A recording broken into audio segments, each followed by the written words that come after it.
galing ng sambahan guys. Ito, gagawa tayo ng pawid ng ambulong guys. Dinodoble ko guys para matibay.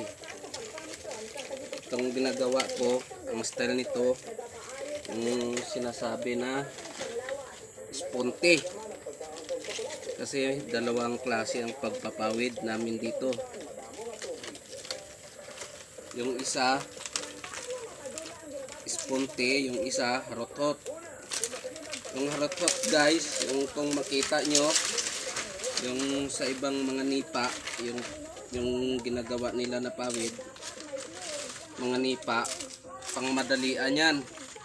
Kasi nagmamadali sila, lalo na kung may order, pakyaw yung ginagawa nila. Ito yung sa akin, pang sarili lang naman na bahay, di ganito para matibay. Yan guys, sponte yan. Sponte ang tawag niyan guys. Pagaling ko ng simbahan, mamba muna kami. Dating dito sa bahay, ito naman yung gagawin ko. Shout out mga kapatid, sa mga kapatid ko dyan, dyan sa Aklan. Mag-ingat kayo dyan mga kapatid ko. Sa Liwagan, Aklan, si Ibing Bilya, si Rowena, Gaga Lorna, dun sa Pinuro. Sa mga kapatid kong mga lalaki, si Tol Rico, si Tol Raul, Tor Marlo, saka si Tol Mario. Magandang hapon sa inyo dyan.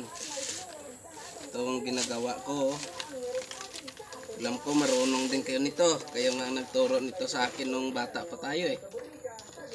Sa asawa ko dyan, ingat ka dyan sa Uman. Shout out din pala sa mga pinsan ko na laging nagsusupport sa akin. Salamat sa pag-like and share, sa pag-comment ninyo sa mga pinopost ko. Kay Salvacion Permin pala, Kas, condolence. Baka makapunta din ka ako doon sa linggo, doon sa Lunoy, kay Uncle Biso. Condolence lang Kas sa lahat ng mga kapatid mo, sa pamilya Permin, condolence. Yan lang guys, at ito iyayariin ko ito ngayon hanggang mamayang gabi. Guys, salamat po, paki-like and share ang mga video kong pinopost. Maraming salamat sa pag-comment, sa pag-share. Magandang hapon sa inyong lahat.